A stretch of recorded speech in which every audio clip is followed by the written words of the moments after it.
Ma présence à Bruxelles, à la tête d'une délégation composée de 5 membres du gouvernement, venus à la rencontre des hauts responsables de l'Union européenne, atteste de la volonté manifeste du Conseil militaire de transition de respecter ses engagements pris afin de conduire une transition exemplaire et responsable.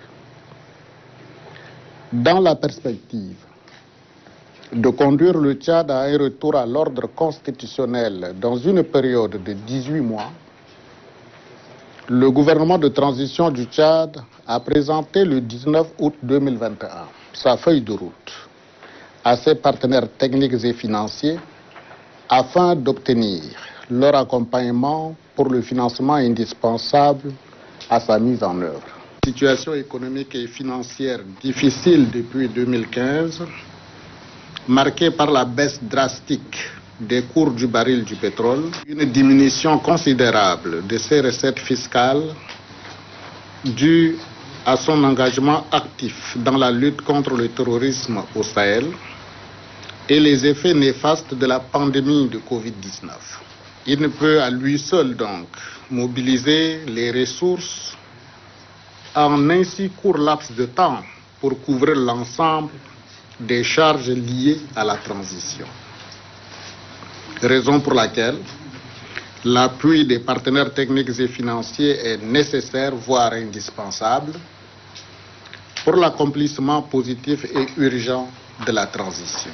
Notre rencontre avec les hauts responsables de l'Union européenne fut franche et bénéfique pour la transition au Tchad. Nous avons eu le privilège d'être reçus le 16 novembre dernier par M. Janez, commissaire pour la gestion des crises et aide humanitaire, avec qui on a échangé sur la transition et particulièrement les questions de l'aide d'urgence humanitaire au Tchad, ainsi que sur la reconnaissance de l'Union européenne du vote de la loi relative aux droits d'asile. Je tiens à le rappeler, la réussite de la transition passe aussi par la dimension humanitaire et des solutions d'urgence budgétaires et techniques. Car il faut garder à l'esprit que le Tchad continue à accueillir, en dépit de sa situation difficile, des personnes déplacées de la Libye, du Soudan, je vais dire des réfugiés. Nous avons également eu l'opportunité de rencontrer Mme Zita, commissaire pour les partenaires internationaux. Chargée de la coopération, elle a la responsabilité d'annoncer et de suivre les ressources mises à disposition pour accompagner la transition et autres questions subsidiaires. Nous avons eu l'occasion d'aborder la question post-Cotonou sur les questions d'investissement futur qui vont être réalisées au Tchad dans le cadre du développement, mais aussi dans l'appui à la transition. Enfin, nous avons été reçus par M. Joseph Borrell, haut représentant pour la politique extérieure et vice-président de la Commission européenne, avec qui nous avons, je puis vous l'assurer, discuter à bâton rompu de l'appui d'urgence à la transition tchadienne. L'agenda de la transition exige que les ressources soient mises à disposition en temps utile pour garantir la réussite du dialogue national inclusif, la réforme du corpus juridique, la rédaction d'une nouvelle constitution et son adoption par référendum, et enfin la tenue des élections générales, priorité du chef de l'État, Mohamed Idriss Déby Itno. Notre déplacement à Bruxelles vise 3 objectifs clés pour la réussite de cette transition. 1.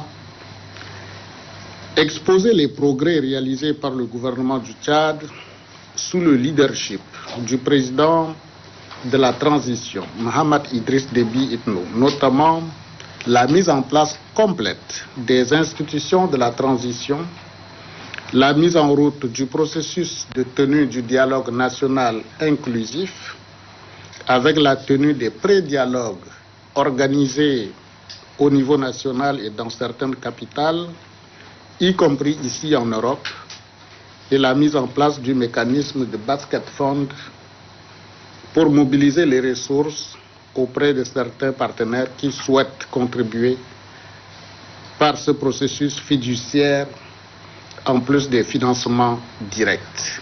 2. Rappeler les progrès en direction des groupes politico-militaires avec le comité technique spécial dirigé par l'ancien président Goukouni Ouédé qui effectuait un travail remarquable pour arriver à des accords de paix durables et voir leur participation au dialogue national. 3. Enfin, rassurer les partenaires de la disponibilité et de l'engagement du gouvernement de transition avec le Conseil militaire de transition de conduire à bon port cette transition pour instaurer une paix durable au Tchad pour le bien du peuple tchadien. Pour cela, nous avons besoin de nos partenaires européens pour mobiliser des ressources, mobiliser les soutiens à notre transition. Nos échanges sur les avancées de la transition, mais aussi sur les financements directs de l'Union européenne, pour appuyer la mise en œuvre des 3 priorités de notre feuille de route, ont conduit aux annonces que je puis vous égrener actuellement.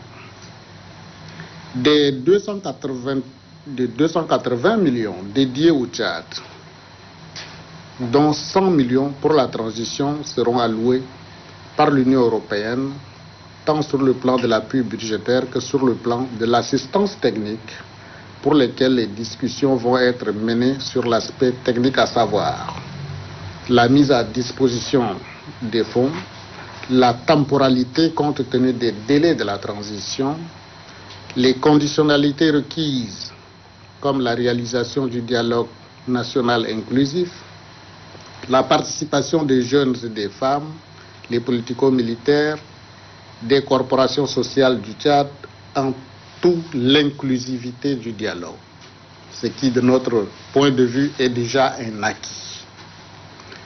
La réussite du dialogue national inclusif va conditionner les autres allocations de l'Union européenne pour le financement des 2 autres priorités que sont la nouvelle constitution en termes de réforme ainsi que les élections à venir. J'ai beaucoup insisté sur le fait que la réussite du dialogue national dictera les recommandations structurantes qui impacteront positivement la qualité de la nouvelle constitution ainsi que la tenue des élections libres, inclusives, transparentes, sollicitées tant par les Tchadiens que par nos partenaires en vue de faire de la transition tchadienne un exemple de réussite en Afrique. Les échanges avec les hauts responsables rencontrés se sont passés dans la plus grande cordialité, dans le respect et dans une véritable qualité d'écoute, et nous les remercions vivement pour cette marque d'attention à notre pays.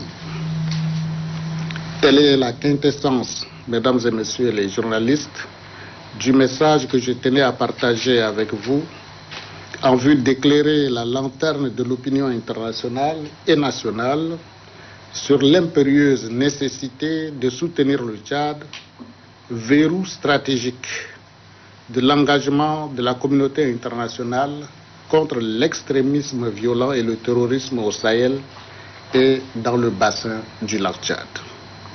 Je vous remercie de votre aimable attention, tout en restant à votre disposition pour toute question que vous voudrez bien poser. Je vous remercie. Pour Vox Africa, un des enjeux importants, c'est la question sécuritaire.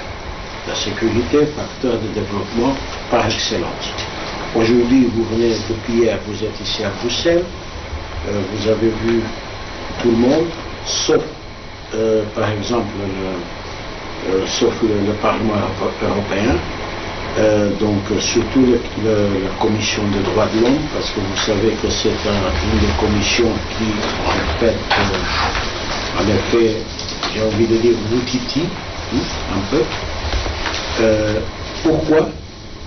Et secondo, est-ce qu'il y a eu un engagement de la part de l'Union européenne envers le Tchad de façon à augmenter les ressources pour la question sécuritaire, étant donné que j'ai encore entendu qu'il y a quelques problèmes avec, par exemple, un pays comme la République centrafricaine? Et quel est votre engagement aussi auprès des demandes, disons, de l'Union européenne en tant que partenaire? Vous savez que dans un laps de temps, la rencontre phare était celle avec M. Joseph Borrell. Naturellement que les marches pacifiques étaient interdites. Aussi parce que, vous le savez très bien, nous sommes dans le bassin du lac Tchad où le terrorisme de Boko Haram s'est développé et nous avons eu des cas de kamikazes au sein de la capitale tchadienne en 2015, si j'ai bonne mémoire.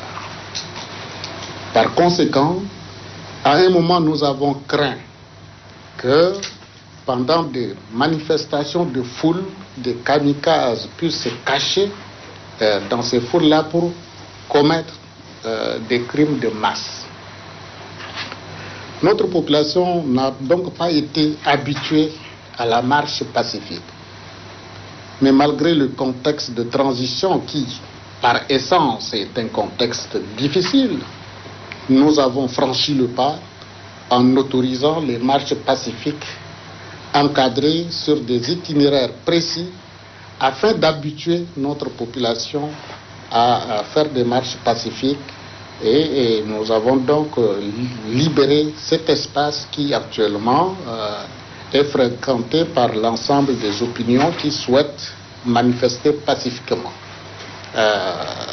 De ce point de vue des droits de l'homme, il n'y a pas de problème, les progrès sont constants et nous sommes très engagés sur ce terrain-là, nous y travaillons tous les jours. Pour ce qui concerne la sécurité, l'Union européenne avec qui nous avons échangé est très consciente de la position de verrou que représente le Tchad dans la lutte engagée contre l'extrémisme violent. Comme vous le savez, le Tchad a comme voisin la Libye, qui a été déstructurée en tant qu'État pendant de longues années, ce qui nous impose un travail de contrôle de notre frontière de plus de 1000 km dans le désert où chaque mètre carré est un passage possible des terroristes, ce qui absorbe énormément nos moyens. Notre engagement dans la lutte contre le terrorisme de Boko Haram dans le bassin du lac Tchad et sans compter la projection de notre armée dans le Sahel, au Mali, dans la zone des 3 frontières. En gros, le Tchad s'investit totalement dans la lutte contre le terrorisme parce que non seulement c'est une lutte mondiale qui intéresse tout le monde, mais aussi parce que par sa position géostratégique, le Tchad représente le verrou que les terroristes souhaitent faire sauter pour progresser vers l'Afrique subsaharienne et vers l'Afrique de l'Ouest. Nous avons besoin naturellement du soutien de nos partenaires pour continuer à jouer ce rôle de verrou et faire face au terrorisme, ce que nous faisons avec beaucoup d'engagement. Par rapport à la Centrafrique, il est vrai que, comme la Libye, la Centrafrique est dans une situation où des rébellions écument nos frontières et le Tchad a fermé ses frontières avec la Centrafrique. Il s'est passé malheureusement, il y a quelques mois, une incursion de l'armée centrafricaine à notre frontière où nous avons perdu des hommes. Et dans un esprit de paix et d'apaisement, le gouvernement de la République du Tchad s'est fié à une commission internationale d'enquête pour situer les responsabilités sur ce qui s'est passé pour que l'armée centrafricaine entre sur nos territoires. Mais autrement, nous avons pris des dispositions pour sécuriser notre frontière. Il n'y a pas un conflit avec la Centrafrique qui est un pays frère et un pays ami. La médiation angolaise entre les frères centrafricains. Le président Lorenzo qui a demandé à son frère Mahamat Idriss Déby Itno de garder à N'Djamena le président Bozizé afin de lui permettre de faciliter les contacts entre les frères centrafricains. Nous ne faisons que aider cette médiation que dirige le président angolais. Quelles sont les étapes suivantes pour répondre aux exigences que l'Union européenne demande en général en ce qui concerne la démocratie et les droits de l'homme? Ça, c'est ma première question. Ma deuxième question concerne votre coopération avec les pays limitrophes pour la lutte antiterroriste et surtout en ce qui concerne la situation en Libye. L'engagement du Tchad en faveur des droits de l'homme n'est pas un engagement conditionné par les exigences des partenaires. C'est un engagement propre à l'État tchadien lui-même qui est conscient de la nécessité de protéger les droits humains et favoriser l'expression plurielle qui est un facteur de développement, libérer les énergies. Et nous trouvons qu'avec l'Union européenne, nous avons la même approche de cette question. Dans nos échanges, nous n'avons pas trouvé de difficultés à cela. Pour ce qui concerne la Libye, je l'ai rappelé, nous avons une longue frontière avec la Libye et nous saluons l'effort que la communauté internationale est en train de faire aujourd'hui pour ramener la stabilité en Libye. Mais nous attirons l'attention en disant que la stabilité souhaitée de la Libye est une bonne chose. Mais il faut faire attention. C'est pourquoi nous suggérons fortement que les Nations Unies organisent un départ suivi et canalisé des mercenaires du territoire libyen afin que ces mercenaires ne créent pas la déstabilisation dans les pays voisins de la Libye. La question porte en fait sur l'actualité, sur l'environnement, notamment la désertification. Après donc la COP26, comment le Tchad va pouvoir penser en fait à des actions prochaines? Peut-être est-il anticipé? Et deuxième point, c'est la pandémie. Alors justement, est-ce que dans votre programme, vous allez préparer en fait des actions aussi pour lutter contre le Covid? Aujourd'hui, donc, vous avez reçu une aide de l'Europe. On parle ici dans la salle aussi pas mal de droits humains, alors que nous savons que l'Afrique est très humaine. Donc ça veut dire que nous sommes aussi, on va dire, l'avenir du monde, puisqu'on sait très bien que toutes les richesses et toute la grande population, c'est en Afrique qu'il y ira. Est-ce qu'aujourd'hui, vous trouvez que le montant qui a été alloué par l'Europe est suffisant? Et puis, en comparaison avec vos pays, je veux dire les pays africains aussi, est-ce qu'aujourd'hui, le rôle est joué? Et la question que je voudrais vous adresser, c'est aujourd'hui, bien sûr, il y a cette transition, mais la diaspora, la communauté à l'étranger, la jeunesse qui compte aussi sur le gouvernement pour une évolution, est-ce que vous avez aussi pensé à eux dans ce fonds qui va être alloué par l'Europe? Lorsque nous avons mis en place le gouvernement, nous avons fait appel à la jeunesse et aux femmes, au conseil de transition qui joue le rôle de parlement. Nous avons un taux élevé de jeunes et de femmes. Dans le comité de dialogue, les jeunes ont désigné leurs représentants au sein du comité d'organisation, comme les femmes ont désigné leurs représentants au sein de ce comité. La diaspora vient de faire l'objet d'une mission du comité d'organisation dans les grandes capitales. Je crois que pour l'Europe, les Tchadiens de Bruxelles se sont rendus à Paris pour participer à un pré-dialogue et donner leur vision sur le nouveau contrat social qu'ils souhaitent pour leur pays. Ça a été le cas en Asie, en Amérique, en Afrique. La diaspora est associée. Est-ce que les moyens annoncés par l'Union européenne suffisent à nos besoins de la transition? La réponse est clairement non. La réponse est non parce que lorsqu'on annonce un chiffre de 100 millions d'euros, vous savez très bien que pour organiser des élections générales dans un pays vaste d'1,284,000 km², vous avez besoin de plus de 100 millions d'euros pour organiser des élections.